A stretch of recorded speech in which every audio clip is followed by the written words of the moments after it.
الحمد لله نحمده ونصلي ونسلم على رسوله الكريم اما بعد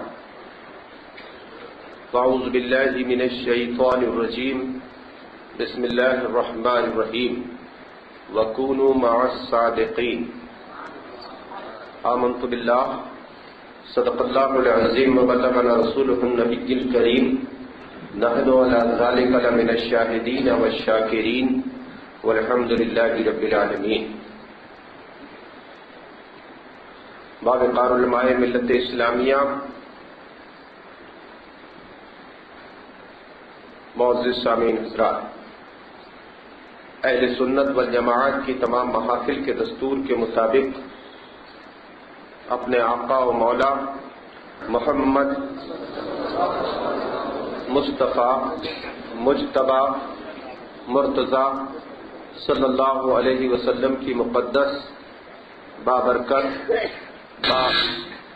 باعظمت سراپا رحمت بارگاہ لاسانی میں ہدیہ درود و سلام پیش کرنے کی سعادت حاصل کریں۔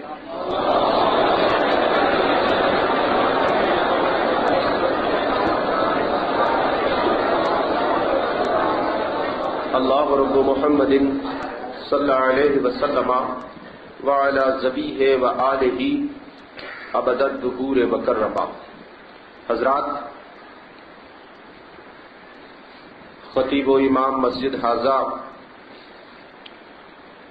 نے اس فقیر حقیر کو گفتگو کے لیے مدعو فرما دیا۔ میری اپنی خواہش و تمنا یہ تھی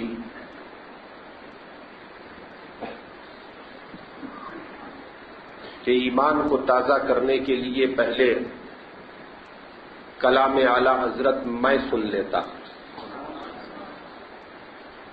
مگر موصوف نے جب اس فقیر کو مدعو کر دیا، وقت کی نزاکت کو دیکھتے ہوئے تو میں اعلی حضرت فاضل بریلوی رضی المولا تبارک و تعالی کے کلام کے چند اشعار تحت میں خود پڑھ لیتا ہوں۔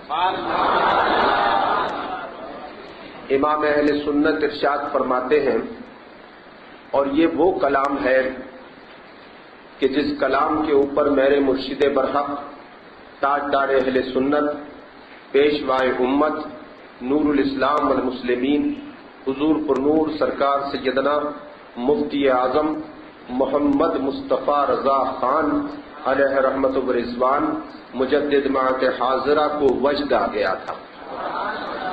فرماتے ہیں، یا رسول اللہ چمک تجھ سے پاتے ہیں سب پانے والے، میرا دل بھی چمکا دے چمکانے والے،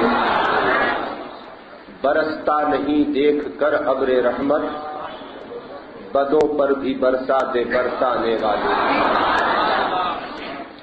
مدینے کے خطے خدا تجھ کو رکھے، حج کا مہینہ ہے نا، مدینے کے خطے خدا تجھ کو رکھے، غریبوں فقیروں کے ٹھہرانے والے۔ اور پھر عقیدے کی بات کرتے ہیں اعلیٰ حضرت کہ تو زندہ ہے واللہ تو زندہ ہے میری چشم عالم سے چھپ جانے والے، رضا نفس دشمن ہے دم میں نہ آنا، رضا نفس دشمن ہے دم میں نہ آنا، کہاں تم نے دیکھے ہیں چندرانے والے۔ امام اہل سنت فاضل بریلوی کا کلام اگر آپ اٹھا کے دیکھیں گے تو یہ جو مقطع ہے اعلیٰ حضرت کا کہ رضا نفس دشمن ہے دم میں نہ آنا، اللہ کی قسم زہد کی راہ اختیار کرنے والے قیامت تک اعلیٰ حضرت کی اس للکار کو نہیں پوچھ سکتے۔ صرف ایک شعر اعلیٰ حضرت کا جہنمی کو جنتی بنانے کے لیے کافی ہے۔ رضا نفس دشمن ہے دم میں نہ آنا، کہاں تم نے دیکھے ہیں چندرانے والے۔ میں نے جو قرآن کی آیت کی تلاوت کا شرف حاصل کیا، وَكُونُوا مَعَ الصَّادِقِينَ، اور سچوں کے ساتھ ہو جاؤ۔ اللہ تبارک و تعالیٰ نے اپنے بندوں سے فرمایا اور سچوں کے ساتھ ہو جاؤ۔ وَكُونُوا مَعَ الصَّادِقِينَ۔ اور قرآن نبی کے زمانے سے لے کر، زمانہ آج بھی نبی کا ہے، مگر جس زمانے کی بات ہم کر رہے ہیں وہ زمانہ تھا کہ جس زمانے کی تمنا میں اس شاخ مصطفیٰ یوں کہتے ہوئے نظر آتے ہیں، جو ہم بھی ہوتے وفا کے گلشن، لپٹ کے قدموں سے لیتے بترن، مگر کریں کیا نصیب میں تو یہ نامرادی کے دن لکھے تھے۔ میں اس زمانے کی بات کر رہا ہوں حضرات۔ اس زمانے سے لے کر یعنی 1400 سال پہلے سے لے کر اب تک، اور اب سے لے کر قیامت کے قائم ہونے تک قرآن کا ہر فرمان اللہ کے بندوں کے لیے ہے۔ ایسا ہرگز نہیں نعرہ تکبیر، نعرہ رسالت، نعرہ غوث، نعرہ خواجہ، اعلی حضرت، مفتی اعظم، مفتی برار، علماء اہل سنت، حفاظ اکرام، ائمہ مساجد، عوام اہل سنت۔ السلام علیکم مفتی صاحب۔ مفتی صاحب آپ تشریف لائے، میرے اندر جان پڑ گئی۔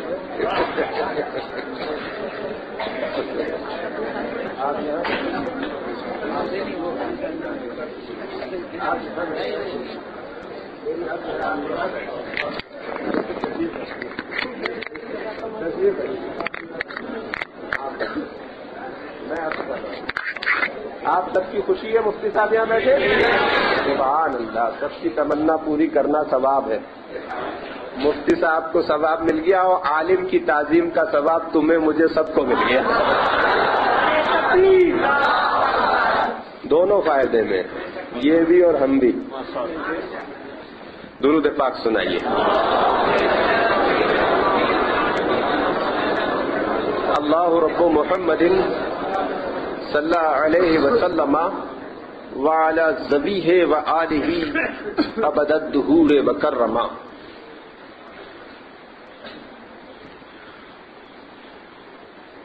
اللہ کا فرمان یعنی قرآن نبی کے حیات ظاہری کے زمانے سے لے کر اب تک اور اب سے لے کر قیامت کے قائم ہونے تک جتنے بھی احکام قرآن مقدس میں اللہ تبارک و تعالیٰ نے نازل فرمائے، وہ تمام اللہ کے بندوں کے لیے ہر دور اور ہر زمانے میں قابل عمل ہے۔ کوئی آیت اور کوئی حکم ایسا نہیں میرے رب کا کہ صحابہ اکرام کے لیے ہو اور تابعین کے لیے نہ ہو، تبع تابعین کے لیے نہ ہو، مہاجر و انصار کے لیے نہ ہو، خلفائے راشدین میں سے کسی کے لیے ہو اور کسی کے لیے نہ ہو، غوث قطب ابدال اولیاء کے لیے ہو اور عوام الناس کے لیے نہ ہو۔ اللہ نے جو کچھ قرآن مجید میں ارشاد فرمایا وہ تمام احکام قیامت تک کے لیے اللہ تبارک و تعالیٰ نے نازل فرما دیے۔ کہنے والے نے اسی کو کہا تھا، ہے قول محمد قول خدا، ہے قول محمد قول خدا، فرمان نہ بدلا جائے گا اور بدلے گا زمانہ لاکھ مگر قرآن نہ بدلا جائے گا۔ تکبیر، رسالت، اعلیٰ حضرت، قرآن نازل ہوا اور جب قرآن مکمل ہو گیا تو نبی مقدس نے ارشاد فرما دیا کہ اب تمہارا دین کامل ہو گیا، تو سب کے چہروں پر خوشی کے آثار نمایاں ہوئے، مگر ایک ذات والا صفاتوں والا تبار تھی کہ جس کی آنکھوں میں آنسو آئے اور لب پھڑپڑائے اور چیخ نکل گئی۔ لوگ عالم حیرت میں انگشت بدندہ دیکھتے رہ گئے کہ دین مصطفیٰ مکمل ہو گیا، سب خوش ہیں، مگر ابو بکر رو رہے ہیں۔ ابو بکر نے گردن کو جھکا لیا، آنکھوں میں آنسو آ گئے ابو بکر صدیق کے۔ لوگوں نے پوچھا کہ ابو بکر سب خوش ہوئے، تم افسردہ کیوں ہو گئے، تم غمگین کیوں ہو گئے؟ ابو بکر کی نگاہ کہاں کام کر رہی تھی؟ ارشاد فرمایا، مجھے دین مصطفیٰ کے مکمل ہونے پر رونا نہیں آیا، رونا اس بات پر آیا ہے کہ اب دین مصطفیٰ کا مکمل ہو گیا تو مصطفیٰ کا کام دنیا میں ختم ہو گیا، نبی کا کام دنیا میں ختم ہو گیا، اب نبی ہمارے بیچ سے چلے جائیں گے، بظاہر رخصت ہو جائیں گے۔ یہ نگاہ تھی ابو بکر کی کہ کسی کی نگاہ نہ گئی، ابو بکر کے ذہن کی پرواز وہاں پہنچی جہاں کسی کے ذہن کی پرواز نہ پہنچی۔ قرآن مکمل ہوا، صحابہ اکرام نے قرآن کو جمع کیا تختیوں پر، اور جب قرآن جمع ہو گیا، جس نے جو آیت نبی کے منہ سے لبھائے اقدس سے سنی تھی، جس کی موجودگی میں جو قرآن کی آیت لے کر جبرائیل علیہ السلام حاضر ہوئے تھے اور نبی نے اس آیت کی تلاوت کی تھی، اس نے اس آیت کو بیان کیا، شان نزول بیان کیا گیا،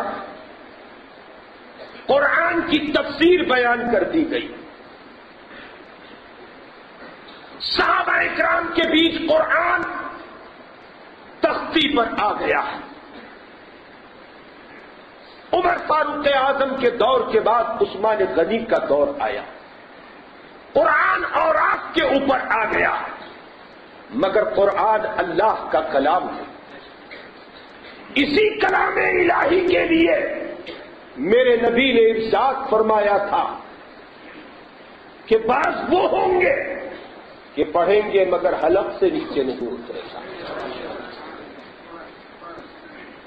یہی وہ قرآن ہے جس کے لیے رب کائنات نے ارشاد فرمایا، ھدی للمتقین، ہدایت ہے متقیوں کے لیے، ھدی للناس، ہدایت ہے سب کے لیے، سب کے لیے ہدایت ہے، متقیوں کے لیے بھی ہدایت، اور جو متقی نہیں ہے ان کے لیے بھی ہدایت، مومن و مسلمان کے بھی لیے ہدایت، مرتد و کافر کے لیے بھی ہدایت۔ قرآن سب کے لیے ہدایت ہے۔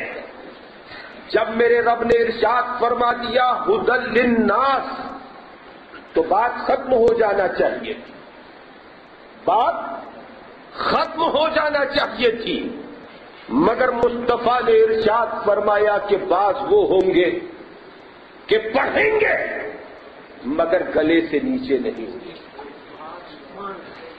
گلے سے نیچے نہیں اترے گا۔ پتہ کیا چلا کہ قرآن بے شک ہدایت ہے، قرآن بے شک ہدایت ہے، مگر اس کے لیے ہدایت ہے جس کے لیے میرا رب چاہے، جس کے لیے میرا رب چاہے۔ اب آپ دیکھیے، آج کی گفتگو میری ایسی گفتگو ہوگی انشاءاللہ تبارک و تعالیٰ، یہ علماء اکرام موجود ہیں، بالخصوص مفتی برار موجود ہے، ان کی موجودگی میں، کہ اگر آج کی گفتگو آپ حضرات نے میری یاد رکھی تو انشاءاللہ تبارک و تعالی آپ اپنے ایمان کو بچا کر لے جائیں گے.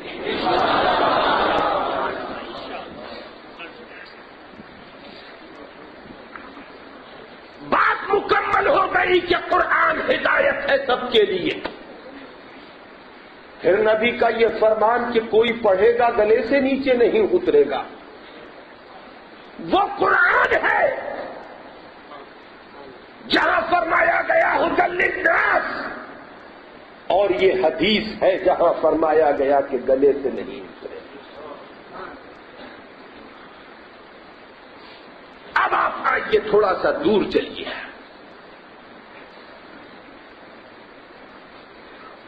وہ فرشتوں کو درس دینے والا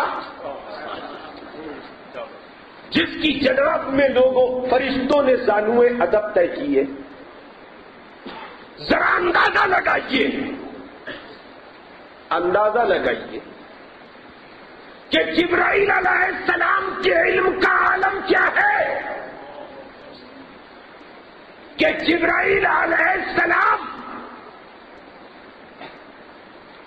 پوری زمین اور زمین کے 7 طبقات، آسمان یعنی 7 آسمان اور آسمانوں کے حالات، جنت دوزخ، حتیٰ کہ تحت الثری تک، حتیٰ کہ سدرۃ المنتہا تک جو کچھ ہے، حضرت جبرائیل علیہ السلام عین الیقین اور حق الیقین کی منزلوں پر ہے.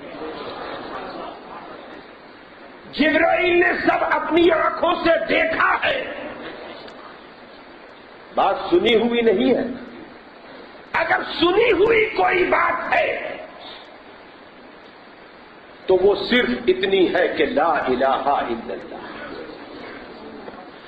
جبرائیل نے صرف اتنا سنا ہے کہ لا الہ الا اللہ، یعنی رب کو نہیں دیکھا، باقی سب کو جبرائیل نے دیکھا ہے. تو جبرائیل کے علم کا عالم کیا ہوگا انداز لگائیں. جبرائیل کے علم کا عالم کیا ہوگا اندازہ لگائیں. اور وہی جبرائیل جس کو اپنا استاد اللہ کے حکم سے مانے اور زانوئے ادب طے کرے، اس کے علم کا عالم کیا ہوگا اندازہ لگائیں. اس کے علم کا عالم کیا ہوگا. پھر وہ اتنا بڑا عالم کہ بڑے بڑے فرشتے اس کے حضور میں زانوئے ادب طے کریں. وہ اتنا بڑا عالم کہ بڑے بڑے فرشتوں کو وہ درس دے. وہ اتنا بڑا عابد کہ پوری دنیا میں ایک رائی کے دانے کی برابر جگہ نہیں ہے کہ جہاں اس نے سجدہ نہ کیا. دیکھو آج کی گفتگو ادھوری چھوڑ کر مت جانا، بہت اہم گفتگو کر رہا ہوں. یہ گفتگو کام آئے گی آپ. یہ میری تمہید ہے جسے آپ سن رہے ہیں. اتنا بڑا عابد اور اتنا بڑا مجاہد کہ جب اجنہ کو اللہ تبارک و تعالیٰ نے دنیا میں بھیجا اور اجنہ نے شر و فساد دنیا میں پیدا کیا، پھر انہی کی قوم سے اللہ تبارک و تعالیٰ نے ہدایت کے لیے اپنے بندوں کو بھیجا، تو اجنہ نے اللہ کے بھیجے ہوئے ان بندوں کا قتل کر دیا جو جناتوں کی ہدایت کے لیے، اجنہ کی ہدایت کے لیے جنات اللہ تبارک و تعالیٰ نے بھیجے، اپنے مقربین بھیجے. اجنہ اتنے شر و فساد پر تھے کہ ان کا بھی قتل کر دیا. تب اللہ تبارک و تعالیٰ نے اسے بھیجا جو فرشتوں کا استاد تھا، اور اس نے آ کر اجنہ کے ساتھ جہاد کیا. ایسا جہاد کیا کہ اس نے پہاڑ کی چوٹیوں تک اور گفاؤں تک اجنہ کو دوڑا دوڑا کر مارا، قتل کیا اس نے. ایسا مجاہد تھا یہ، اور زہد اس کا بے مثال تھا، تقویٰ اس کا بے مثال تھا، پرہیزگاری اس کی بے مثال تھی. کوئی شک نہیں اس کے علم میں، کوئی شک نہیں اس کے عمل میں، کوئی شک نہیں اس کے تقوی میں، کوئی شک نہیں اس کی پرہیزگاری میں، کوئی شک نہیں اس کی عبادت و ریاضت میں، کوئی شک نہیں اس کے مجاہدے میں. تمام اوصاف سے آراستہ تھا وہ، تمام اوصاف سے آراستہ تھا وہ. مگر جب میرے رب نے اسے آدم کے پتلے کے سامنے سجدہ کرنے کا حکم دیا تو میرے رب نے اس سے پوچھا کہ تو نے سجدہ کیوں نہ کیا؟ تو اس نے آدم سے اپنا تقابل کیا کہ یہ خاک سے بنا، میں آگ سے بنا. اس نے اپنے آگ سے بنے ہونے پر غرور کیا، اس نے اپنے علم پر غرور کیا، اس نے اپنے زہد پر غرور کیا، اس نے اپنے تقوی پر غرور کیا، اس نے اپنی پرہیزگاری پر غرور کیا. بس سجدہ نہ کرنے کی بنیاد پر نہیں، بلکہ اس کے غرور کی بنیاد پر اللہ نے اسے رانے درگاہ کر دیا، جنت سے نکال دیا اسے. اب آپ آئیے، میں آپ سے پوچھتا ہوں، شیطان سے زیادہ علم کسی کا ہو سکتا ہے؟ شیطان سے زیادہ عبادت کوئی کر سکتا ہے؟ شیطان سے زیادہ مجاہدہ کوئی کر سکتا ہے؟ شیطان سے زیادہ زہد کوئی اختیار کر سکتا ہے؟ ایک زبان ہو کر سب یہ کہہ دیں گے کہ ہرگز نہیں کر سکتا. یہ میری تمہید. اب آگے کی طرف بڑھیے. قرآن مکمل ہو گیا، مگر کسی نے قرآن کو سمجھا اور کسی نے قرآن کو نہیں سمجھا. تو قرآن کو سمجھنے کے لیے احادیث طیبہ کا سہارا لیا گیا. احادیث طیبہ کا سہارا لیا گیا. اب قرآن اور احادیث طیبہ کا سنگم ہو گیا. اب قرآن اور احادیث مبارکہ کا سنگم ہو گیا. پھر قرآن کی جو آیتیں اللہ تبارک و تعالیٰ نے نبیوں کے لیے نازل فرمائی، لوگوں نے ان آیت مقدسہ کو عوام الناس کے لیے جاننا شروع کر دیا، اور عوام الناس کے لیے جو آیتیں نازل فرمائی ان کو انبیاء علیہ السلام کی طرف منسوب کر دیا. جب گمراہی پھیلنے لگی تو تفسیر کی ضرورت پڑی. قرآن کی آیات مقدسہ کے شان نزول کی ضرورت پڑی. تو شان نزول یعنی کہ کون سی آیت کیوں نازل ہوئی، تفسیر کون سی آیت کے نازل ہونے کے پیچھے کیا واقعہ درپیش تھا، محدثین نے اور مفسرین نے اس کو جمع کیا. اب آپ دیکھیے، دین قرآن کے مکمل ہونے کے ساتھ کامل ہو گیا. دین کامل ہو گیا، مگر جو دین کامل ہوا وہ مصطفیٰ کے لیے کامل تھا. یہ ایک باریک نقطہ ہے، یہ ایک باریک نقطہ ہے. اگر مصطفیٰ چاہتے تو مصطفیٰ جانے رحمت اپنی حیات ظاہری میں وہ تمام باتیں فرما دیتے جو مصطفیٰ جان رحمت کے پردہ فرمانے کے بعد صحابہ اکرام نے جمع کی، یعنی تفسیر، شان نزول، احادیث طیبہ۔ اب یہ احادیث مبارکہ جمع کرنے کی ضرورت کیوں پڑی؟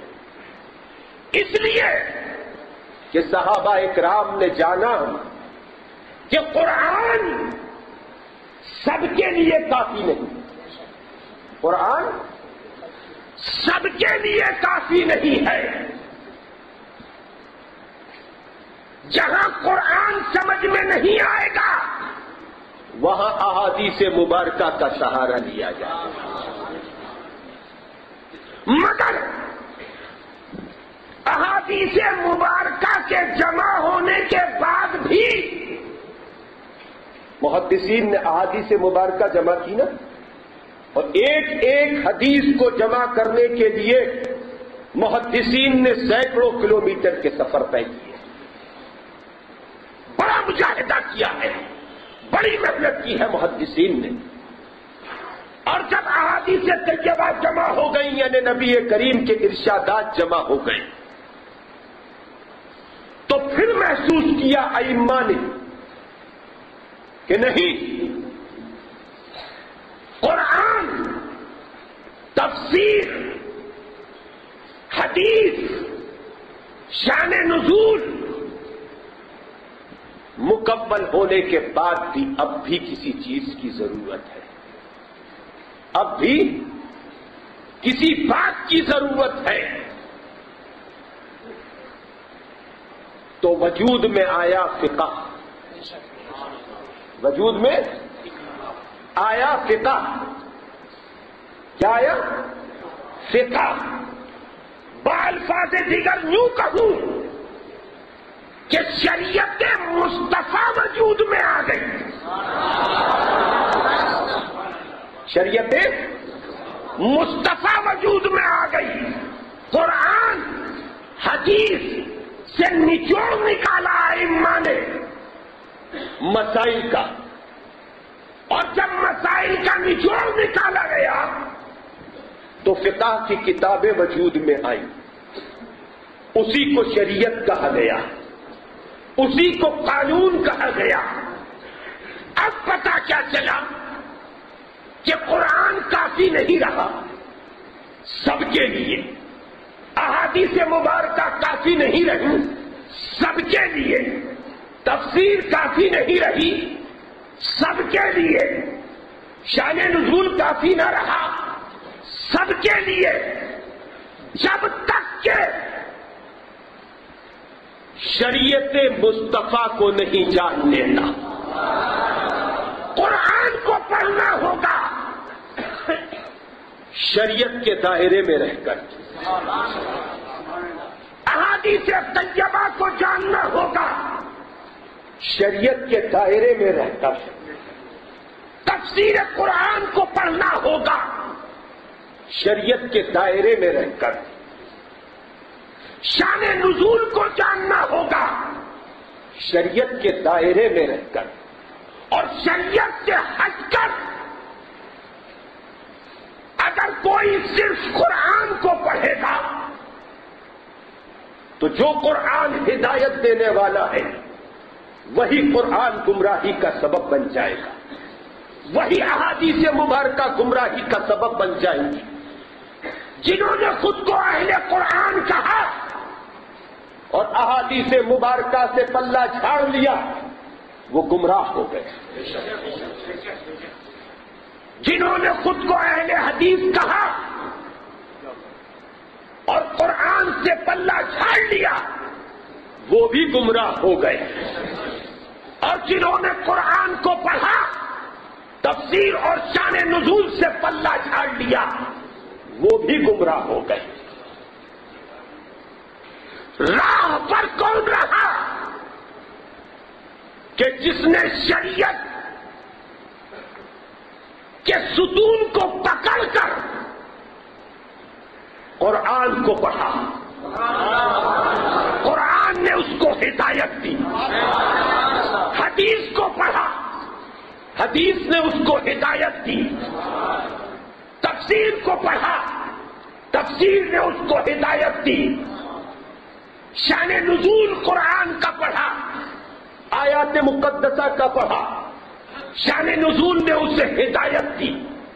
اب آپ دیکھیے، نبی نے پردہ فرمایا اور نبی کے پردہ فرمانے کے ساتھ ایک فرقہ وجود میں آیا جس نے علی مرتضیٰ کے خلاف اپنی شمشیر کو برہنہ کیا، اور یہ خارجی کہلائے۔ یہ پہلا بدتین فرقہ تھا جو خارجی کے نام سے امت کے بیچ جانا گیا ہے۔ انہوں نے حضرت علی کرم اللہ تعالی وجہ الکریم کے خلاف تلوار اٹھائی، اور عالم تو یہ ہوا کہ انہوں نے اپنی تلوار کی پیاس کو علی کے خون سے بجھا ہی لی۔ دور آگے بڑھا، اور دور کے آگے بڑھنے کے ساتھ امام حسین کے مقابلے کے اوپر یزید آیا، تو جو علی کے ساتھ تھے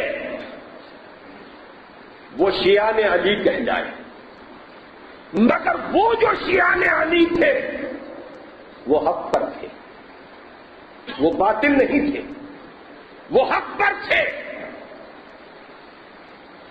جب دور آیا کربلا کا اور امام حسین کے خلاف تلوار کو برہنہ کیا گیا، تو امام حسین کے مقابلے پر یزید کی دولت کی لالچ میں اپنی دنیا اور آخرت کو غرق کر دینے والوں نے امام حسین کے خلاف اپنی شمشیر کو برہنہ کیا۔ دور آگے بڑھا تو امام حسین سے اپنی ظاہری محبت کو ظاہر کرنے کے لیے ایک دوسرا فرقہ وجود میں آیا کہ جنہوں نے محبت کو ظاہر کیا صحابہ اکرام کی توہین کر کے،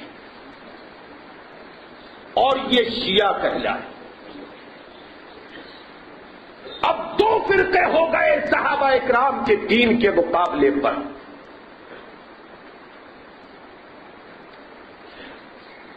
ایک خارجی اور ایک شیعہ، اور جیسے جیسے دور آگے بڑھتا چلا گیا ویسے ویسے دین کا علم حاصل کرنے والوں نے دین کو اپنی عقل کے ساتھ اور اپنے مزاج کے ساتھ ترتیب دینا شروع کر دیا۔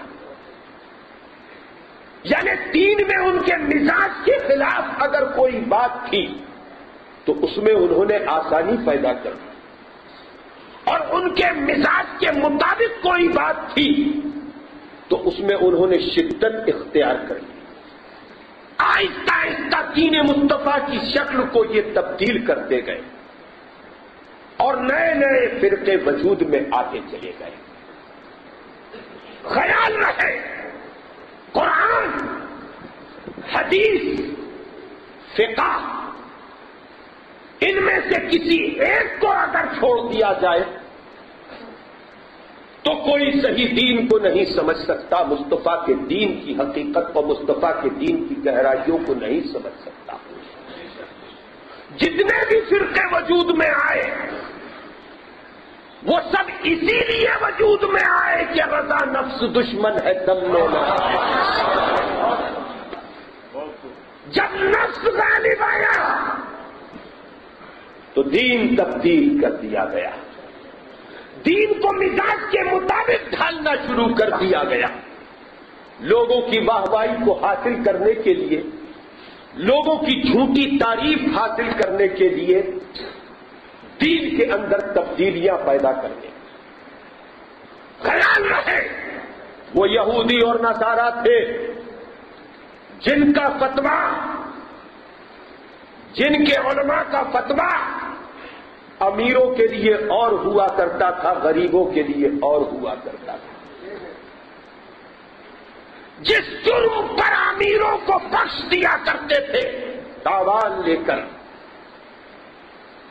اسی جرم پر غریبوں کو قتل کر دیا کرتے تھے۔ سب سے پہلے یہودی اور نصارا نے اپنے نبیوں کی شریعت کو تبدیل کیا۔ جب نبیوں کی شریعت تبدیل ہو گئی تو دین اصل دین نہ رہا۔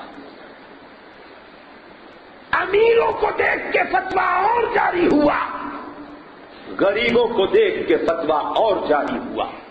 میں تمہید سے گزر رہا ہوں۔ پتہ کیا چلا کہ دولت نے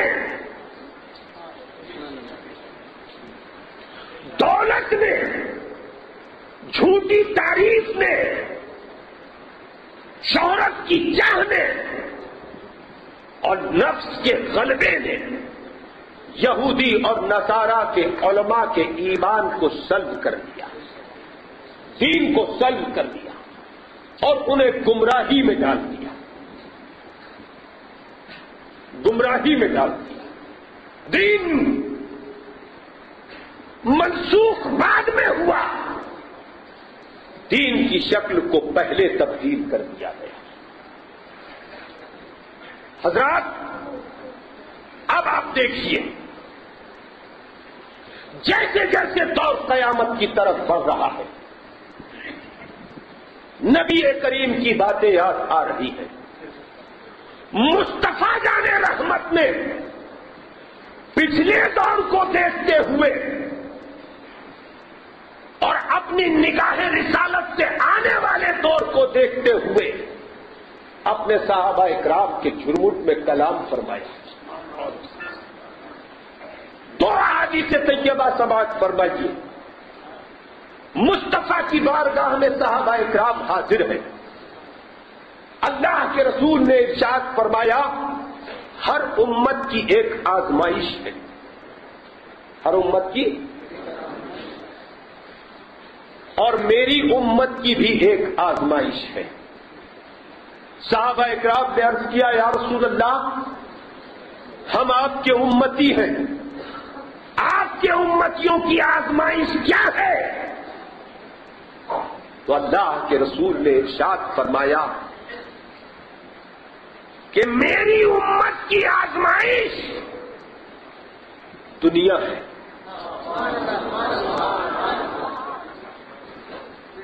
پھر آپ دیکھیے، اللہ کے رسول کی ایک دوسری حدیث پاک کو سماعت فرمائیے۔ یہ جو کچھ میں بیان کر رہا ہوں تمہید کے طور پر، اب میں اپنے اصل موضوع پر بہت جلدی آنے والا ہوں۔ رسول نے ارشاد فرمایا، جب کوئی فقیر سے مراد کیا ہے کہ جو اللہ کی راہ میں اپنے قدموں کو بڑھاتا ہے اور اللہ کی رضا کے لیے اپنی زندگی کو گزارتا ہے، دین کا کام کرنے والا، جب کوئی فقیر، کوئی اللہ کی راہ کو اختیار کرنے والا کسی امیر،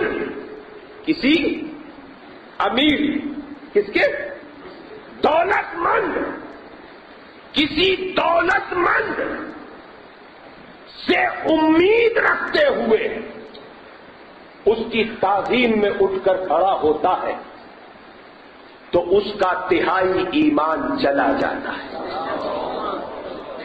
اندازہ رکھیں، ایک امیر کی تعظیم میں اس سے امید رکھتے ہوئے اگر کوئی فقیر کھڑا ہو تو اس کا 1/3 ایمان چلا جاتا ہے۔ یہ کس نے کہا؟ اللہ کے رسول نے ارشاد فرمایا۔ اب آپ دیکھیے، اعلیٰ حضرت عظیم البرکت کا دور آیا، دیوبندیت اور وہابیت کا فتنہ عروج کے اوپر آیا۔ اللہ تبارک و تعالیٰ نے اعلیٰ حضرت کو سنوار کر اور صلاحیتوں سے بھرپور بریلی کی سرزمین پر ایک مقدس اور پاکیزہ خاندان میں بھیجا۔ جن کی صبح اور شام علم کی گفتگو کے ساتھ ہوا کرتی تھی، ہدایت اور روحانیت کے گہوارے میں اعلیٰ حضرت کی پرورش ہوئی، اور اللہ نے ایسا سنوارا کہ دنیا میں سب 4 سال کی عمر میں بسم اللہ پڑھتے ہیں، اعلیٰ حضرت نے 4 سال کی عمر میں قرآن ختم کر لیا تھا۔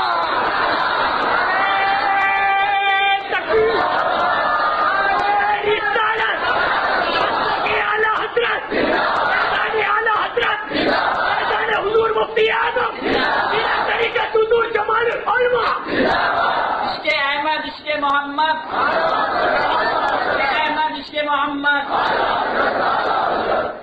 اور 9 سال کی عمر میں اعلیٰ حضرت نے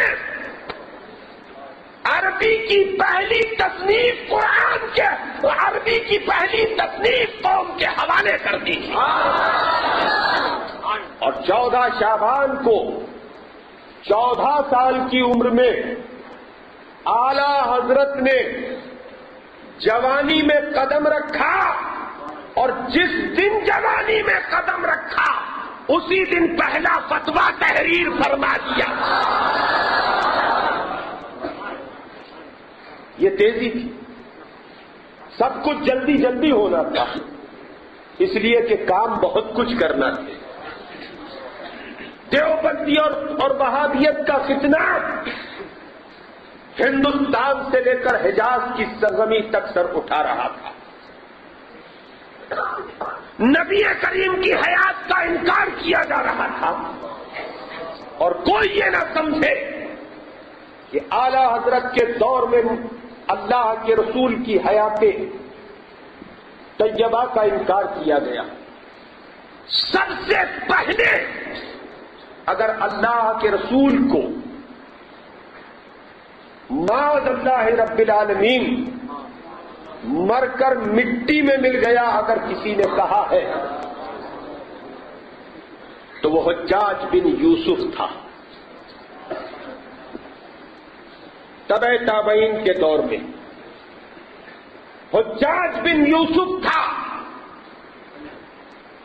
جو عمر فاروق اعظم کی عراقیوں کے لیے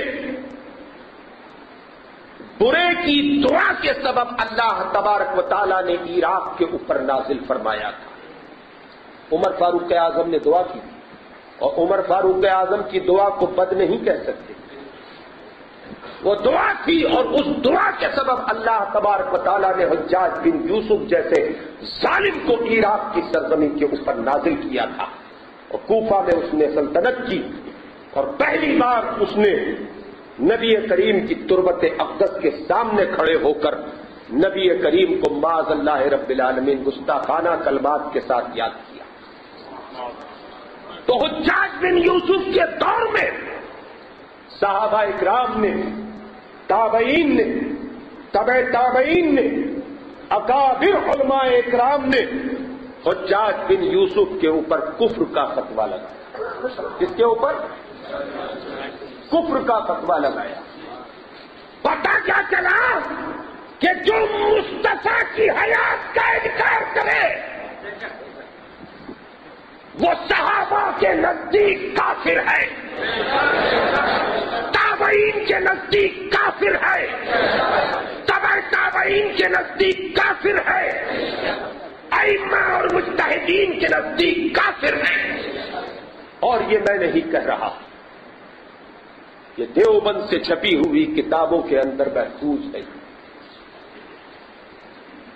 بات ثابت ہو گئی کہ صحابہ سے لے کر اب تک اہل حق کے نزدیک وہ کافر ہے، مرتد ہے کہ جس نے مصطفیٰ کی حیات کا انکار کیا۔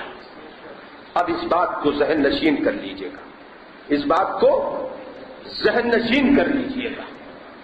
اعلیٰ حضرت کا دور یعنی 14ویں صدی میں اعلیٰ حضرت عظیم البرکت نے دیوبندی، وہابی، قادیانی وغیرہ باطل کے ساتھ جنگ کی ہے۔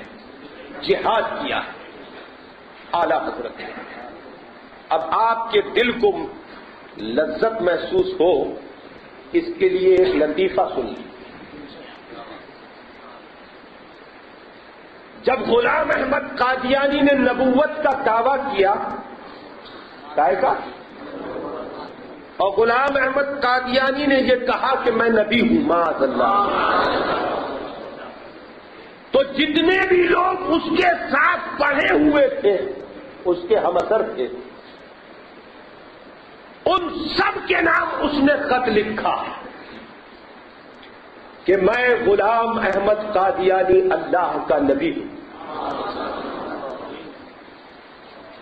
اور تم میرے اوپر ایمان لاؤ، میری نبوت کا اقرار کرو. بریلی شریف میں ایک مولانا احمد تھے. کون؟ مولانا احمد، جو غلام احمد قادیانی کے ساتھ پڑھے ہوئے تھے. ان کے پاس بھی خط آیا غلام احمد قادیانی کا، اور اس نے لکھا مولانا احمد میں اللہ کا نبی ہوں، میرے اوپر ایمان لاؤ، میرے اوپر ایمان لاؤ اور میری نبوت کا اقرار کرو. مولانا احمد نے غلام احمد کے خط کو پڑھا اور جواب دیا کہ ارے نادان، اگر نبوت کا ملنا ممکن ہوتا تو غلام احمد کو کیوں ملتی، احمد کو نہیں ملتی.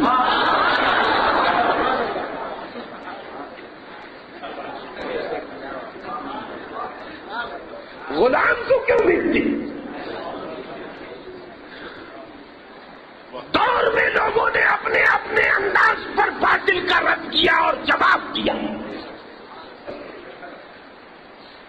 اعلی حضرت کو فرصت نہ تھی کہ سر اٹھاتے، قلم چلتا تھا، کتابوں کا مطالعہ کرتے. بس دو کام تھے اعلی حضرت کے، نمازوں کے ساتھ، وظائف کے ساتھ صرف دو کام کہ کتابوں کا مطالعہ اور کتابوں کی تصنیف.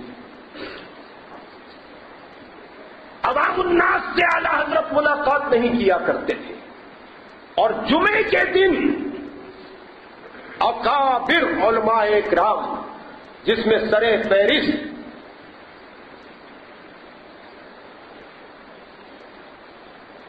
مولانا نعیم الدین صاحب مراد آبادی رحمت اللہ تعالی علیہ کا نام آتا ہے کہ پوری زندگی جمعے کے دن اعلی حضرت کے پاس حاضر ہوتے تھے.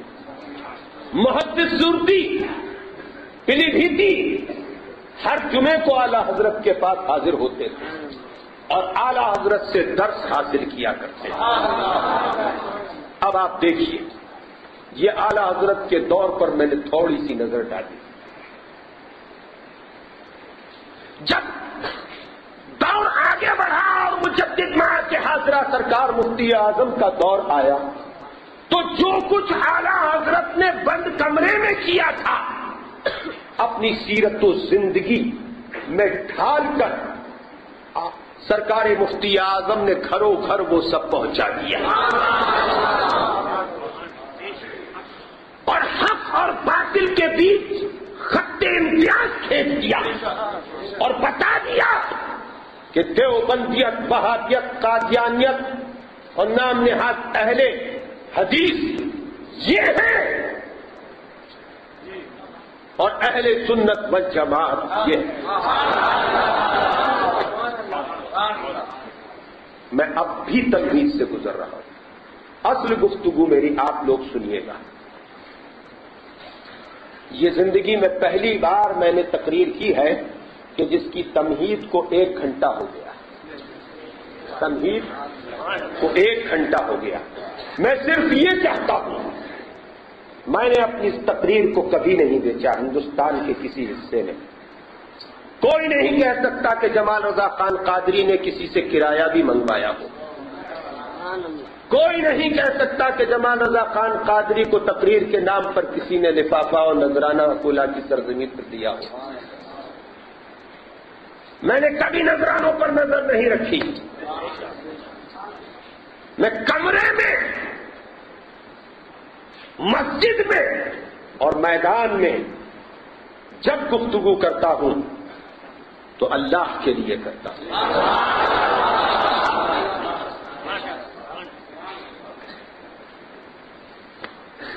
کون دیتا ہے دینے کو بھول چاہیے، دینے والا ہے سچا ہمارا نبی. اور مانگیں گے مانگے جائیں گے،